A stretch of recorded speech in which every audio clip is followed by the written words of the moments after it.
Welcome to final classes third class. कैसे हैं आप सब? देखिए बेटा, आपका नेक्स्ट चैप्टर है लिटिल फिश स्टोरी। क्या स्टोरी है जरा देखते हैं। There are a great many million fish in the seas but this story is about just one of them and a very small one at that. आप कह रहे हैं कि हम जानते हैं कि बहुत ही सारी फिशेस होती हैं, बहुत सारी फिश होती हैं सीज के अंदर, यानी समुद्रों में बहुत सारी फिश होती हैं, है ना। आपको ये पता होगा। लेकिन ये जो कहानी है उन इतनी सारी फिशेस में से सिर्फ एक ही कहानी है, ठीक है। और वो जो है वो जिसकी कहानी है वो बहुत ही छोटी सी मछली है, बहुत छोटी सी एक फिश है। Now this little fish had everything in the seas to make him contented, but he was not happy. You will laugh when I tell you why he was not. He was unhappy because he was so very small. तो कह रहे हैं कि अब ये जो कहानी है छोटी सी फिश की, तो कह रहे हैं कि समुद्र में उसके लिए वो सब कुछ अवेलेबल था जिससे उसको सेटिस्फाई हो जाना चाहिए था। कंटेंटेड बोलते हैं यानी उसके पास सब कुछ था जिससे उसको खुश हो जाना चाहिए था, ठीक है। लेकिन उसके बावजूद भी जो है वो खुश नहीं थी, सेटिस्फाई नहीं थी। कह रहे हैं अगर मैं आपको बताऊंगा कि वो खुश क्यों नहीं थी तो आपको हंसी आएगी इस बात पर। तो क्या बात है वो? तो बता रहे हैं कि वो जो फिश थी वो इसलिए सेटिस्फाई नहीं थी, लेकिन यहाँ पर उन्होंने फिश के लिए ही यूज़ किया। इट मीन्स कि वो जो है वो मेल है ना, मेल फिश है वो। तो कह रहे हैं कि वो इसलिए खुश नहीं था वाला वो जो मेल फिश था, क्योंकि वो बहुत ही छोटा था। उसको इसलिए इस बात का दुख था कि वो इतना छोटा क्यों है। It is very hard to be such a little mite of a fish, he would say over and over again, if I were only larger, how much happier I could be. And he said it so many times that I think he believed it. तो कह रहे हैं कि वो हमेशा ही कहता था कि कितना मुश्किल होता है एक छोटी सी फिश होना, ठीक है। और वो अक्सर ही कहता था और कहता ही रहता था, बार बार कहता रहता था। और वो ये भी साथ साथ ये भी कहता था कि काश कि मैं थोड़ा बड़ा होता अगर, तो मैं कितना खुश होता, है ना, मेरी लाइफ कितनी इससे कितनी अच्छी होती। और उसने इस बात पर यकीन कर लिया था कि अगर वो बड़ा होता तो ही वो खुश होता, इसलिए जो है उसके साथ यही होता था कि वो अक्सर दुखी रहता था, ठीक है। मतलब समुद्र में सब कुछ अवेलेबल था जो एक मछली के लिए होना जरूरी है, वो सब कुछ था, उसके बावजूद भी वो कंटेंटेड ना होकर के हमेशा शिकायत ही करता रहता था, ठीक है बेटा। आगे देखिए। One day he was swimming along with the rest of his school and thinking, no doubt, how much more the larger fish had to be thankful for than he when suddenly, with no warning, they found themselves in the meshes of a great net.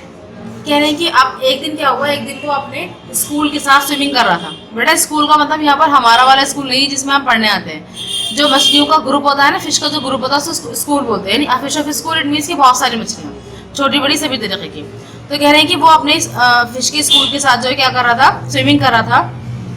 और साथ साथ ये भी सोच रहा था कि जो बड़ी वाली मछली यानी सबसे बड़ी जो मछली है वो कितनी खुश होगी, कितनी ज़्यादा शुक्रगुजार होगी वो, ठीक है। कितना खुश रहती होगी, कितना शुक्र अदा करती होगी वो। अचानक से क्या हुआ, बिना किसी वार्निंग के उन्होंने उन सब ने अपने आप को एक बड़े से जाल के अंदर महसूस किया, ठीक है। ये लिखा हुआ है meshes of a great net. Meshes बोलते हैं बेटा, देखिए जो ताना बाना बना हुआ है ना इसका, ये ऐसे ऐसे इसको बोलते हैं मैश। तो कह रहे हैं कि सबने अपने आप को एक बड़े से ग्रेट नेट के अंदर फील किया, यानी कि वो ऐसा लगा वो जैसे किसी ने उनको पकड़ लिया हो। There was much floundering and splashing as the net was drawn up out of the water into the sunlight, and just as its hull was being emptied into the boat, the smallest fish in the school wriggled through the mesh and slipped back into the clear water. How good it felt. तो अब ये बता रहे हैं कि जब उन्होंने क्या करा, जब उन्होंने महसूस किया कि वो सब जो है एक बड़ी सी नेट के अंदर फंस चुके हैं, तो एकदम गड़बड़ सी हो गई पूरी फिश के अंदर, यानी सबकी सब जो है वो एकदम मचलने लगी, एकदम जल्दी जल्दी हाथ पैर मारने लगी, पानी के अंदर बुलबुले उठने लगे, है ना। आप जैसे जल्दी जल्दी से कोई चीज़ पानी के अंदर आप हाथ पैर मारेंगे तो उसके अंदर बुलबुले उठने लगते हैं, आवाज़ आती है छप छप की, ऐसे आवाज़ आने लगी, ठीक है। तो अब क्या हुआ, ऐसा मतलब वो पूरा जो जाल था वो पानी से होता हुआ पूरा बाहर की तरफ आया और पानी से निकलकर धूप की रोशनी में वो आ गया। और उसके बाद वो पूरा का पूरा जो जाल था वो किसी बोट के अंदर, बोट के बीच में जगह, एक तरीके से जो खाली जगह वहाँ पर वो पूरा खाली कर दिया गया, ठीक है। तो इसी बीच सबसे छोटी मछली थी वो क्या हुआ, वो उस जाल के अंदर से, क्योंकि जाल जो है वो काफी चौड़ा जाल था, तो उसके अंदर से आसानी से निकल गई, ठीक है। और निकल कर वापस से वो बोट से वापस किस में चली गई, पानी में चली गई, ठीक है। तो वो मैट से निकलकर वापस पानी में फिसल गई और बिल्कुल ठंडा एकदम साफ पानी था और उसको बहुत अच्छा लगा वापस पानी में जाकर के। He swam here and there and everywhere, and some of the fish who knew him well and all the rest of his life said that they were never again heard him say that he wished to be anything but a little fish. तो अब कह रहे हैं कि वो जैसे पानी में गिरी, मतलब वापस कूद गई पानी के अंदर, तो वो इधर उधर तैरती रही, अपना सब तरफ तैरी वो, ठीक है। और जो बहुत सारी मछलियाँ उसको जानती थी पहले से ही, तो उन्होंने उसके बाद मतलब उस हादसे के बाद उसके मुंह से कभी भी ये नहीं सुना कि काश के मैं बड़ी होती, ठीक है। यानी अब वो जो है शुक्रगुजार हो गई थी इस बात की कि मैं छोटी थी तो मैं बच गई, उस नेट में से मैं निकल कर आ सकी, क्योंकि जितनी बड़ी मछलियाँ थी वो सब तो बिल्कुल फंस गई थी और उनका निकलना भी वहाँ से मुमकिन नहीं था, ठीक है। तो इसलिए ये जो इन्होंने कहानी बताई है, कह रहे कि he used to be anything but a little fish. तो कह रहे अब जो है वो कुछ भी होना चाहती थी, हाँ, लेकिन लिटिल फिश होने से उसको कोई एतराज नहीं था, वो उस बात पर खुश थी, ठीक है बेटा। तो अब यहाँ पर ये जो स्टोरी है आपकी छोटी सी कहानी है, ये किसने लिखी है? एनॉस बी कॉम्स्टॉक ने। तो बेटा इस कहानी से हमें ये सीख मिलती है कि हम जैसे भी हैं, जैसा भी हमारा ताला ने बनाया है उसके लिए हमें शुक्रगुजार होना चाहिए, बजाय इसके कि हमारे वक्त शिकायत करते रहे। हमारी अपीयरेंस, हमारे पास जितनी भी फैसिलिटीज है, सब कुछ जो है वो तरीके से हमारे लिए बहुत बेहतरीन है, बहुत ही बेहतरीन है, ठीक है। जो है वो भी बहुत अच्छा है और जो नहीं है वो भी बहुत ही अच्छा है। क्यों? क्योंकि उसके ना होने की वजह से ही जो है हमारे हालात ऐसे हैं। अगर वो होता तो शायद हम ऐसे ना होकर के कैसे भी होते, है ना। जैसे सपोज कि वही बहुत सारे लोग ये सोचते हैं कि हमें जो है क्या होना चाहिए, अमीर होना चाहिए, है ना। लेकिन अगर हम अमीर हो भी जाते हैं तो ऐसा भी तो हो सकता है ना कि हम बीमार पड़ जाए, ठीक है, या खुदा ना खास्ता किसी का एक्सीडेंट हो जाए तो उसकी चोट लग जाए, ठीक। तो उससे बेहतर ये है कि हम चलते हाथ पैर रहे, और अगर गरीब भी है तो कोई मसला नहीं, ठीक है। तो इसका मतलब ये होगा कि हमें अपने लाइफ में कंटेंटेड रहना चाहिए, सेटिस्फाई रहना चाहिए और थैंकफुल रहना चाहिए गॉड का, कि अगर आप जैसे भी हमें गॉड ने दे रखा है, जो भी हमें अदा किया है उसने, उसके लिए उसका बहुत शुक्र, ठीक है। और वो हमें ना ये भी ना देता तो हम क्या कर लेते, हम तो कुछ नहीं कर सकते थे, ठीक है ना बेटा। चलिए आप देखते हैं इसके अंदर क्या प्रैक्टिस वर्क है। बड़ा नोटबुक में सबसे पहले आप क्या लिखेंगे? वर्ड्स मीनिंग लिखेंगे अपने, पहले लेसन नंबर डालिएगा, लेसन का नेम डालिएगा, उसके बाद काम स्टार्ट करेंगे। देखिए जरा क्या है वर्ड्स। फर्स्ट वर्ड है आपका ब्लंडर, ठीक है। ब्लंडर का मतलब क्या है? चूक। यहाँ पर नेक्स्ट है वंडर। वंडर का मतलब होता है आश्चर्य होना, है ना, यानी चौंकना या हैरत होना। फिर आता है थंडर। थंडर का मतलब होता है गरजना। उसके बाद आता है प्लंडर। प्लंडर का मतलब होता है लूटपाट करना। उसके बाद आता है फ्लंडर, उसका मतलब होता है अटकना, है ना, फंस जाना, ठीक है। जैसे वो सब क्या हो गई थी, फ्लाउंडर हो गई थी उस नेट के अंदर। मैश मतलब होता है फंसना, यानी वो जो जाल बना हुआ था उसको बोलते हैं मैश। हॉल का मतलब होता है ढोना। रेगल का मतलब होता है छटपटाना, ठीक है बेटा। एम्प्टी का मतलब होता है शून्य। शून्य मतलब खाली, कुछ ना होना। कंटेंट का मतलब होता है संतुष्ट करना या सेटिस्फाई करना, उसको हम बोलते हैं बेटा संतुष्ट करना, ठीक है बेटा। ये सारे वर्ड्स मीनिंग हो गए आपके। इसको आप नोटबुक में नोट डाउन कर लेंगे। उसके बाद हम क्वेश्चन आंसर्स देखते हैं। बेटा क्वेश्चंस देखिए।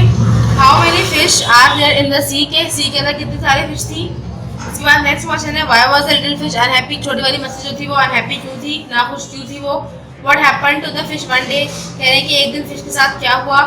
फोर्थ क्वेश्चन है आपका why was the fish thankful to be a little fish, कह रहे हैं कि उसके बाद से, यानी उस हादसे के बाद से जो लिटिल फिश थी वो छोटे होने के लिए शुक्रगुजार क्यों हो गई, वो क्यों थैंकफुल हो गई, क्यों उसने शिकायतें करना छोड़ दी। बेटा इनके आंसर्स देखिए। देखिए बेटा फर्स्ट क्वेश्चन का आंसर है आपका there are million fish in the sea, यानी बहुत सारे फिश थी उसके अंदर, है ना, हजारों करोड़ों। उसके बाद नेक्स्ट आता है the little fish was unhappy, वो अनहैप्पी क्यों थी, क्योंकि इट वाज वेरी स्मॉल, वो बहुत ही छोटी थी या छोटा था, सॉरी। उसके बाद थर्ड है one day suddenly the fish found themselves in the meshes of a great net, कह रहे हैं कि एक दिन क्या हुआ अचानक उनके साथ, तो उनके साथ ये हुआ था कि उस फिश ने अपने आप को कहाँ पर फाउंड किया, कहाँ पाया, एक बड़े से नेट के मैश के अंदर पाया, ठीक है बेटा।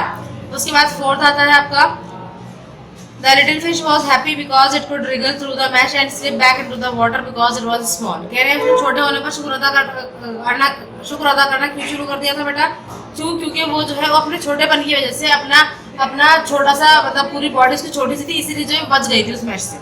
तो इसीलिए लिखा हुआ है कि वो खुश थी क्योंकि वो रिगल कर पाई, रिगल यानी तैर कर बाहर आ पाई वहां से, कहाँ से, मैश से, और वो जो है वहां से फिसल करके पानी में वापस कूद गई क्योंकि वो बहुत छोटी थी, अगर बड़ी होती तो वो भी फंस गई होती, ठीक है बेटा। तो ये क्वेश्चन आंसर्स हो गए आपके, दोनों काम कॉपी में करने हैं आपको। नेक्स्ट क्वेश्चन देखिए बेटा, ये हमारा टॉक टाइम्स को कट कर दीजिए आप, है ना। नेक्स्ट देखिए बेटा, ये देखिए इसके अंदर आपको पैटर्न फॉलो करना है, जैसे फर्स्ट उन्होंने करके दे रखा है आपको, लुक का क्या लिखा हुआ है, लुक्ड, ठीक है। ऐसे पिक का पिक्ड, बार्क का बार्क्ड, वांट का वांटेड, टॉक का टॉक्ड, विश का विश्ड, पुल का पुल्ड, हेल्प का हेल्प, ठीक है बेटा। ये आपको बुक में ही करना है। नेक्स्ट क्वेश्चन बेटा, देखिए यहाँ पर जो है ना आपको राइट वर्ड चूज करके यहाँ से और यहाँ लिखना है ब्लैंक्स पर, ठीक है बेटा। और ये जो वर्ड्स है ना एक तरीके से ये करेक्टिव नाउन्स है, क्या है बेटा, करेक्टिव नाउन्स। देखिए बेटा क्या करेक्ट वर्ड्स यहाँ पर यूज हो सकते हैं, जैसे अ ग्लास ऑफ वाटर, ठीक है बेटा। a bunch of flowers, a box of matches, a herd of cows, a sheet of paper, a pack of walls। ठीक है बेटा, ये इस तरह लिखना है आपको, बुक में ही करने वाला काम। नेक्स्ट क्वेश्चन देखिए, look at the following sentence, if I were only larger how much happier I could be. तो देखिए बेटा यहाँ पर क्या लिखा हुआ है, ये लिखा हुआ है लार्जर, है ना। ऐसे ही आपको यहाँ पर कई सारे वर्ड्स दे रखे हैं, उनको आपको ब्लैंक्स में फिल करना है।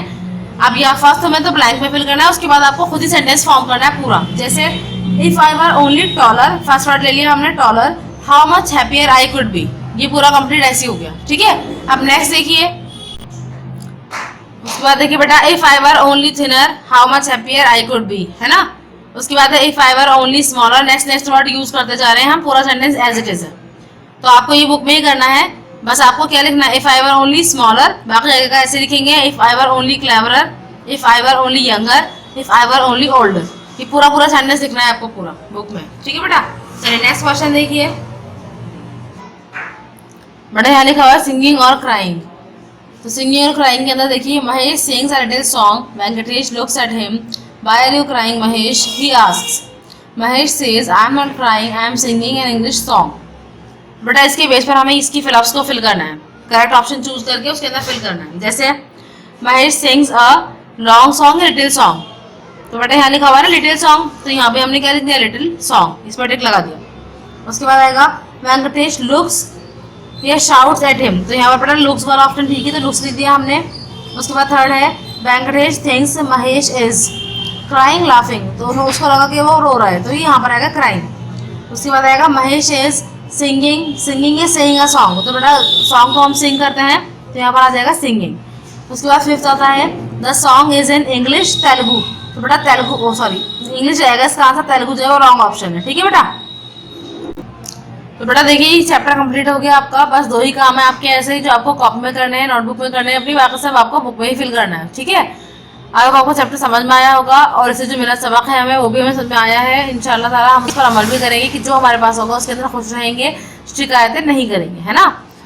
सो ठीक है, thank you, thanks for watching, अल्लाह हाफिज़।